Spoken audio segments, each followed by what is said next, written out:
Welcome to Ajax Academy YouTube channel. In this session, I am going to discuss system of particles and rotational motion. In this, center of mass. If you like this video, please like, share and subscribe to our channel. Please share your valuable comments in the comment section. Okay, let us go to the today's session. First one, what is a rigid body? Here we are considering a body, and this body consists of many particles. So, a body is said to be rigid body if the separation between any two adjacent particles does not change on the application of external force. See here, we are applying this external force. Though we are applying the external force, here when the body is said to be rigid, the separation between two adjacent particles does not change on the application of external force. Rigid nothing but strong. So for rigid body, the size and the shape does not change. What is a rigid body?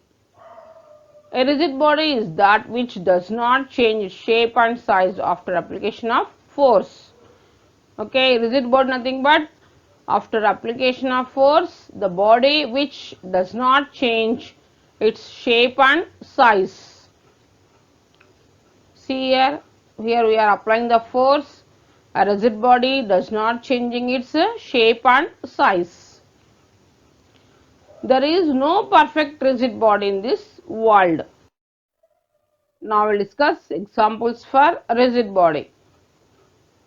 Rotating fan, here the ceiling fan and potter's wheel. And what kind of motion can a rigid body have? See the picture. You are taking a block and which is placed on the inclined plane. See this, it is moving translatory motion of a block down the inclined plane.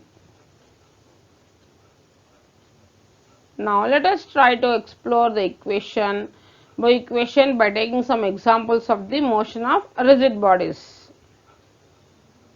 Let a block be sliding down the inclined plane directly. Its motion down the inclined plane is such that all particles of the body are moving together. So they have the same velocity at any instant of time. So the rigid body here has pure translation motion. So this rigid body here has pure translational motion. In pure translation motion, at any instant of time, all particles of the body have the same velocity.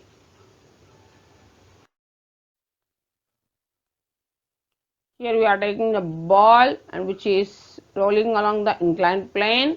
Consider a solid sphere rolling down on an inclined plane. This is the solid sphere and it is rolling down on an inclined plane.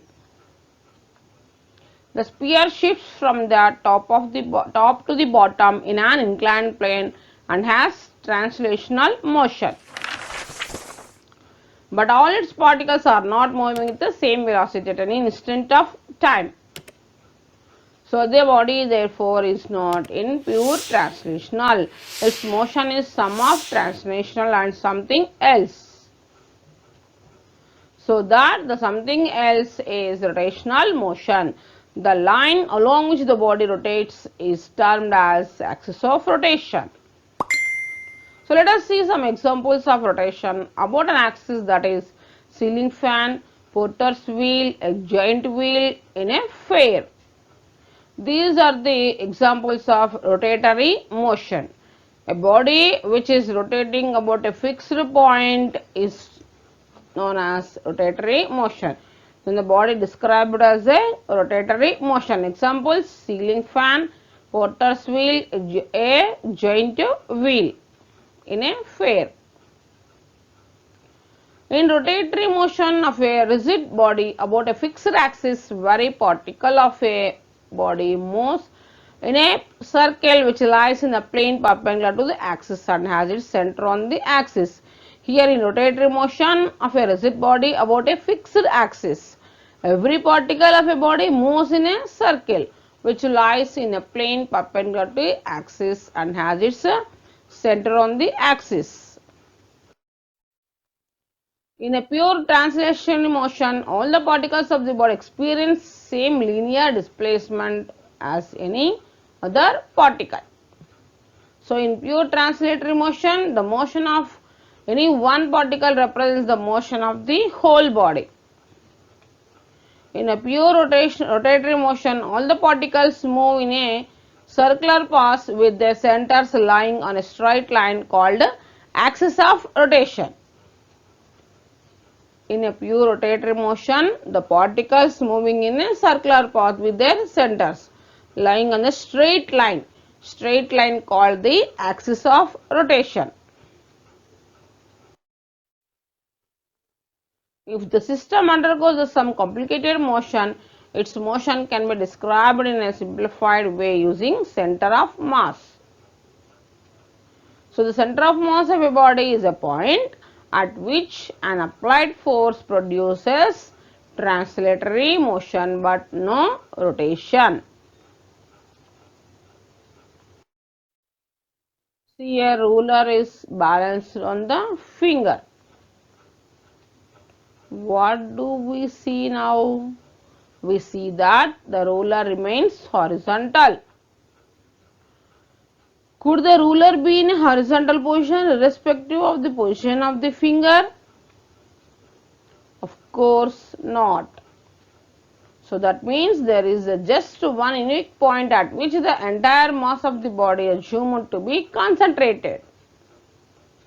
So that point is called as this center of mass. Now I'll discuss center of mass. Now consider the following figure. Motion of a rigid body which is a combination of translational and rotational motion.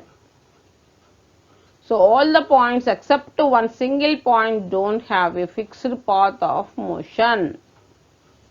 So that point which has a fixed path of motion is called center of mass. So instead of studying all the points, we will study only the center of mass and consider the body as point mass. So center of mass of a body is defined as the point at which the whole mass of the body is supposed to be concentrated in order to study the motion of the body due to an external force in accordance with the Newton's laws of motion.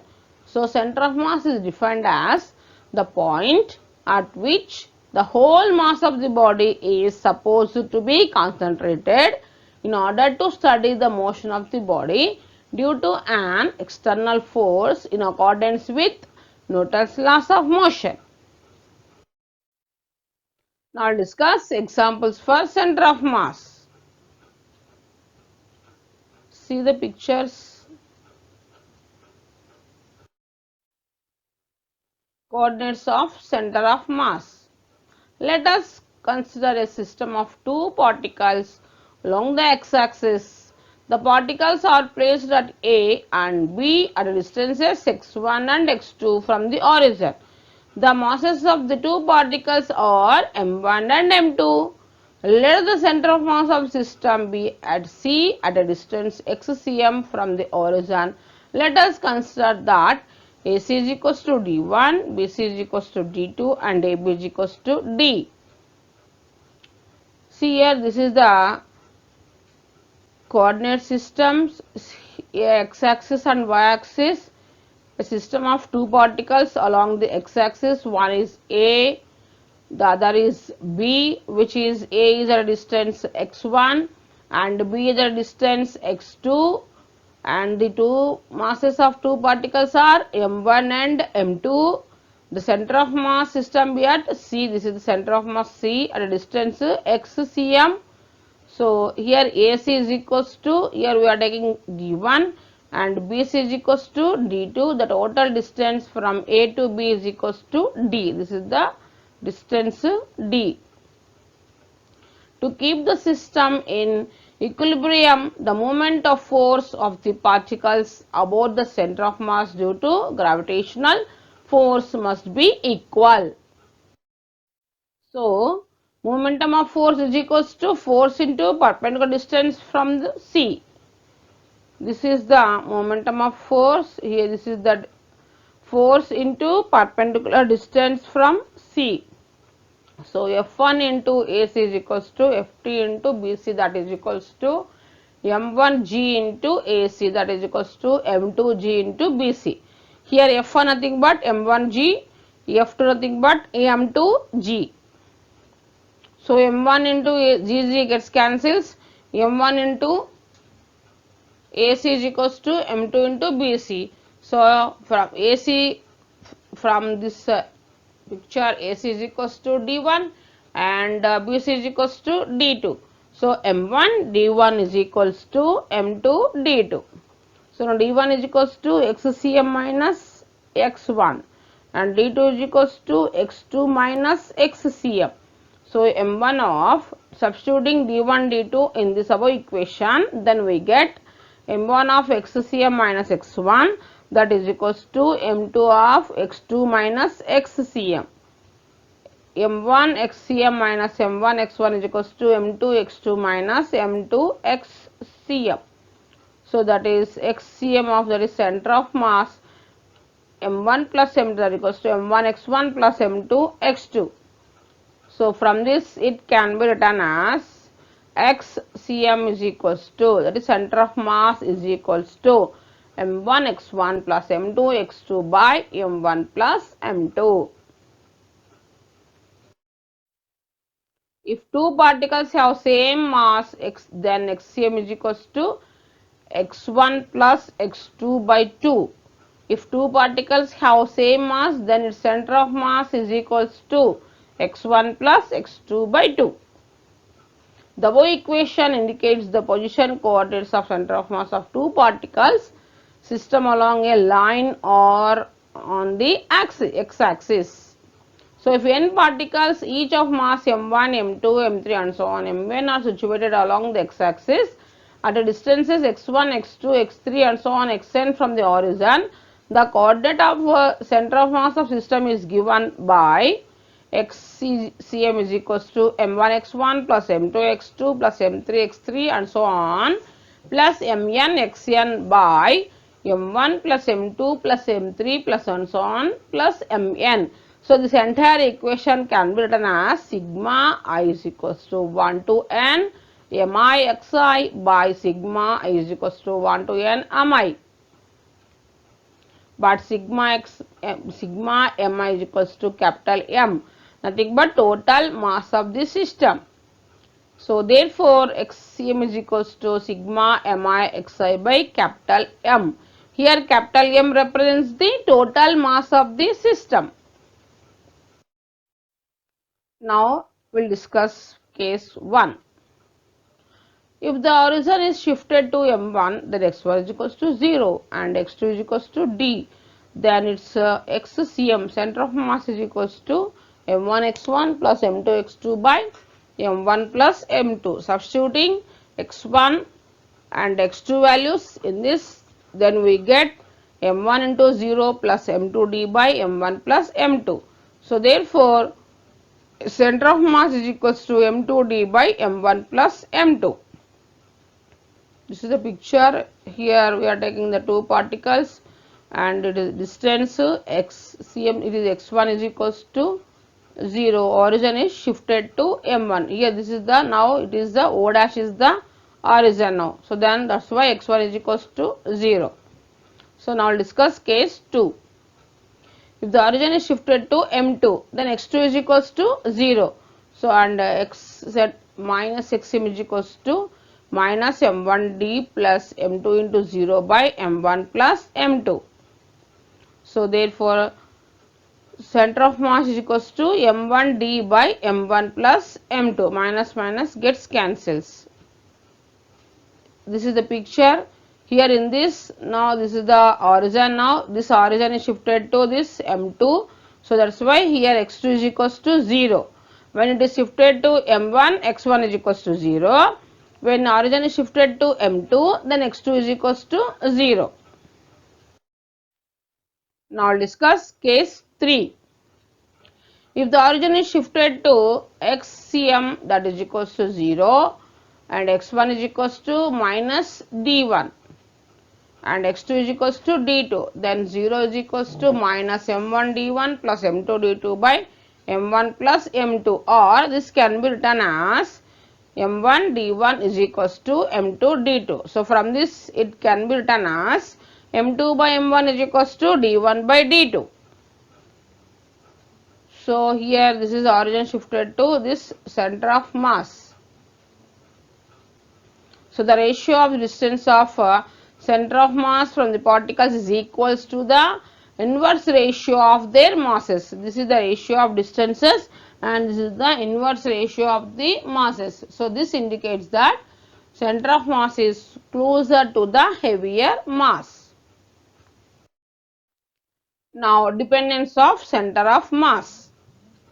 The center of mass of system depends on the mass of the particles, on the position of the particles relative to one another.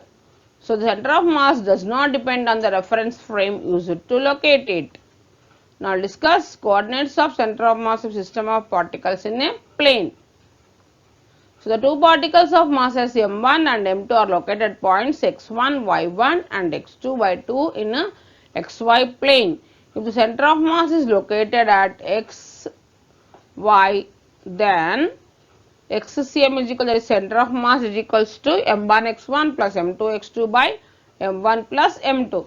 Then y is equals to m1 y1 plus m2 y2 by m1 plus m2. This is xcm and center of mass, and this is y coordinates of the center of mass of a particles in a plane. One is xcm, other is ycm. If the above system is located in the space, center of mass possesses z coordinate also. So xcm is equal to m1 x1 plus m2 x2 by m1 plus m2, and y is equal to m1 y1 plus m2 y2 by m1 plus m2, and the z coordinate zcm is equals to center of mass of the particle z, that is zcm is equals to m1 z1 plus m2 z2 by m1 plus m2. Now coordinates of center of mass system in vector form.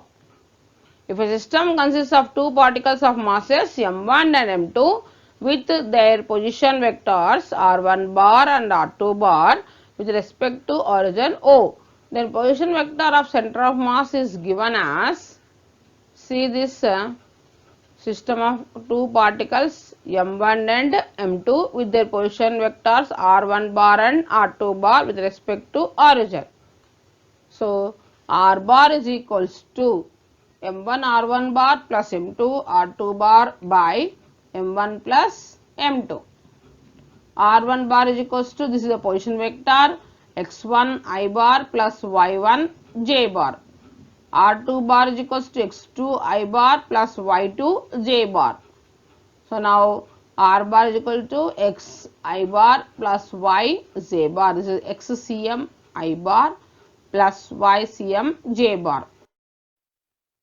If we generalize the above statement for a system consisting of n particles of masses m1, m2 and so on mn, and their position vectors r1 bar, r2 bar and so on rn bar respectively, then position vector of the center of mass is given by r center of mass, that is equals to position vector of the center of mass m1 r1 bar plus m2 r2 bar plus and so on mn rn bar by m1 plus m2 plus and so on mn. So therefore this can be written as sigma I is equals to 1 to n m I r I bar by m, capital M. This capital M represents the m1 plus m2 plus and so on plus mn. So where m is the mass of the entire mass. Coordinates of center of mass of a rigid body. A rigid body is considered to be have closely packed particles with continuous mass distribution. So let delta m1 and delta m2 and so on delta mn be the masses of very small particles in the body with coordinates x1, y1, z1, x2, y2, z2 and so on xn, yn, zn respectively. So let the coordinates of center of mass of the rigid body be xcm, ycm, zcm. Cm nothing but center of mass. So center of mass of this coordinates of rigid body is 1 by m integration of x dm and y is equals to 1 by m integration of y dm and zcm is equals to 1 by m of integration of z dm. In vector notation we can write it as r bar, that is equals to 1 by m integration of r bar dm. Now motion of center of mass, velocity of center of mass. Let us consider a system of n particles of masses m1, m2 and so on mn with position vectors r1 bar, r2 bar and so on rn bar respectively at an instant of time t. The position vector of the system RCM can be written as, this is the position vector of this system. So R bar is equals to m1 r bar plus m2 r bar plus m3 and so on mn or n bar by m1 plus m2 plus and so on mn. So that is equals to 1 by m of m1 r1 bar plus m2 r2 bar plus and so on plus mn or n bar, where m1 plus m2 plus m and so on mn total mass of the system. As the time changes, the value of r1 bar, r2 bar and so on rn bar will change. So hence r bar changes. So the velocity of center of mass of system, that is vcm, that is equals to dr center of mass, that is position vector of the center of mass by dt, that is dr bar by dt. V bar is equals to 1 by m of m1 dr1 by dt plus m2 dr2 bar by dt plus and so on mn drn bar by dt. So this completely written as dr1 by dt is equals to v1 bar and dr2 bar by dt is equals to v2 bar and so on rn bar by dt is equals to vn bar are the velocities of these particles.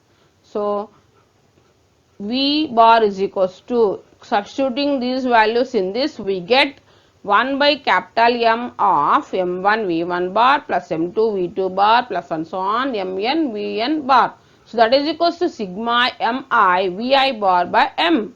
Here I is equals to 1 to N, or this can be written as V bar is equals to M1 V1 bar plus M2 V2 bar plus and so on Mn Vn bar by M1 plus M2 plus and so on Mn. Now momentum of center of mass. Let us discuss. The velocity of center of mass of system containing n particles is given by V bar is equals to 1 by m of M1 V1 bar plus M2 V2 bar plus and so on Mn Vn bar. So m V bar is equals to m1 V1 bar plus m2 V2 bar plus and so on mn Vn bar.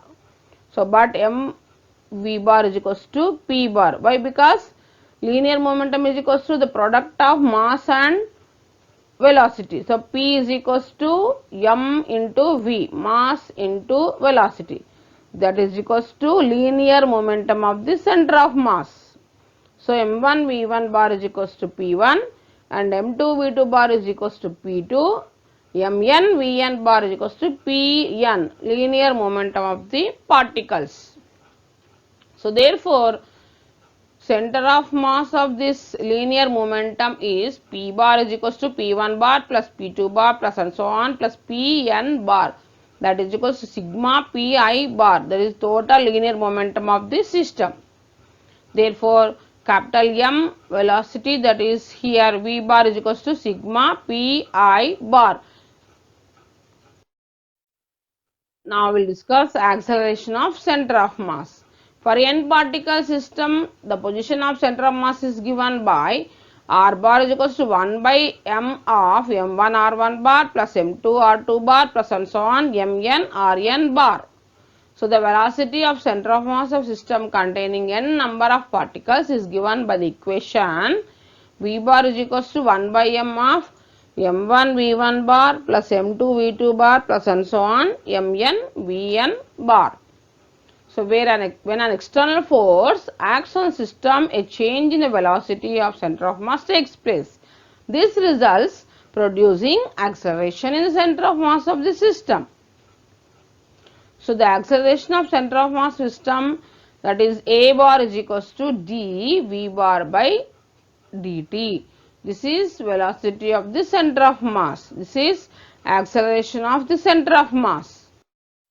So acceleration of center of mass is equals to 1 by m of m1 d v1 bar by dt plus m2 d v2 bar by dt plus and so on mn d vn bar by dt. Now d v1 bar by dt is equals to a1 bar and d v2 bar by dt is equals to a2 bar and d vn bar by dt is equals to an bar, or the acceleration of the particles. So acceleration of center of mass is equals to 1 by m of m1 a1 bar plus m2 a2 bar plus and so on mn an bar. Now external force on center of mass. The acceleration of center of mass of system of particles is a bar is equals to 1 by m of m1 a1 bar plus m2 a2 bar plus and so on mn an bar.